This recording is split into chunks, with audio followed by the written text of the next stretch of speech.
One page swirls, and my research question was, what are the factors of cultural preservation, and should cultures become more diverse? In this presentation, I explore the aspects of culture, language, knowledge, and identity. 85% of languages have yet to be documented. Cultural preservation is the act of keeping cultural heritage present to the future. This includes documenting events and restoring artifacts that are meaningful to cultures.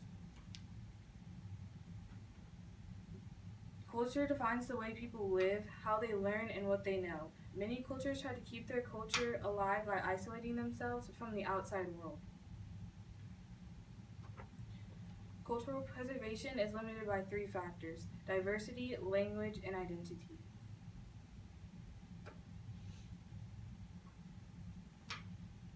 Diversity is one of the hardest factors to keep out when trying to obtain cultural preservation.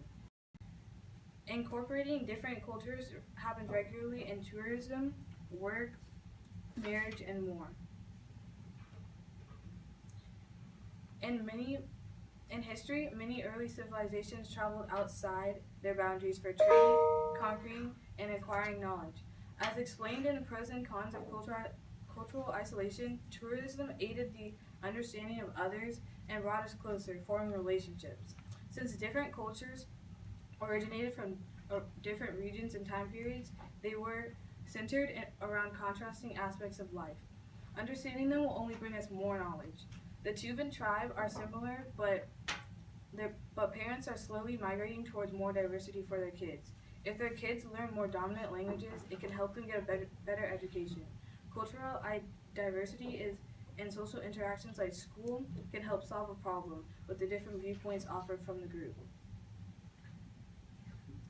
The more we let these cultures die out and ignore cultural preservation, the more monochromatic and less dynamic our world becomes. Diversity will eventually get the world to a place where every person is a blended mixture of the same race. Without diversity, we are all the same. It comes with its disadvantages that can lead to cultures dying out.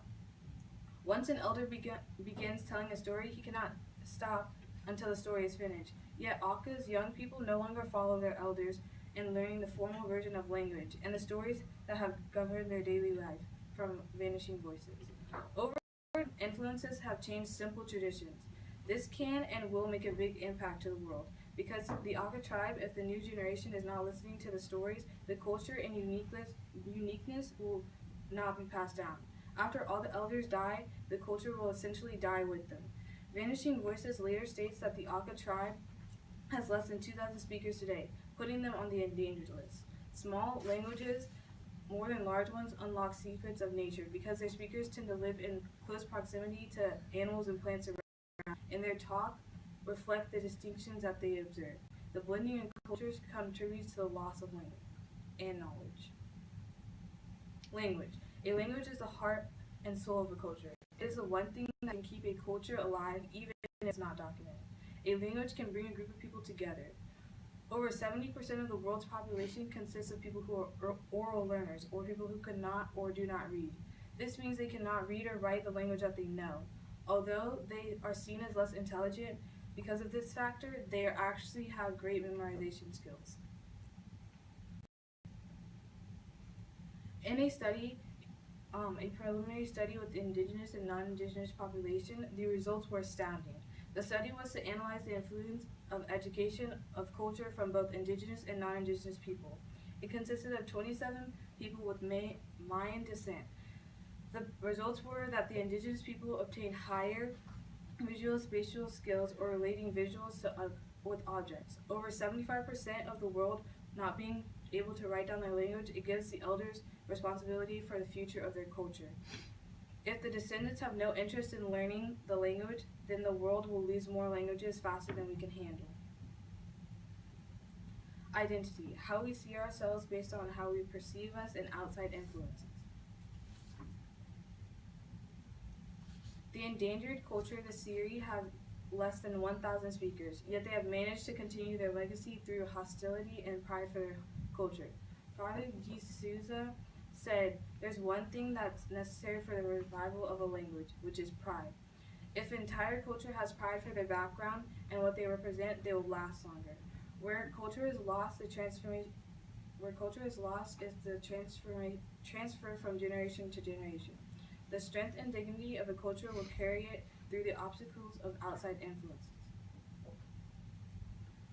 Roughly 5 languages die every year. That encompasses an entire way of life that we may never rediscover, and all their knowledge is lost.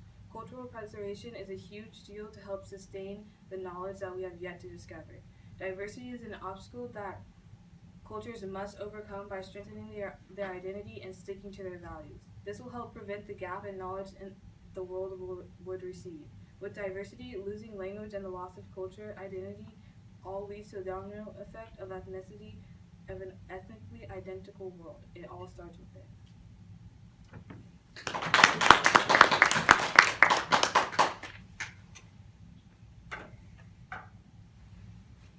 What evidence did you gather that you didn't use? At first, I had a different question, and so I had a question about cultural isolation and how if it actually preserves culture. And then I started looking up stuff, and I couldn't find a lot of strong evidence. And then I had a lot of studies from peer-reviewed articles that I didn't use, so I just summed up like 2 main ones and put it in my essay.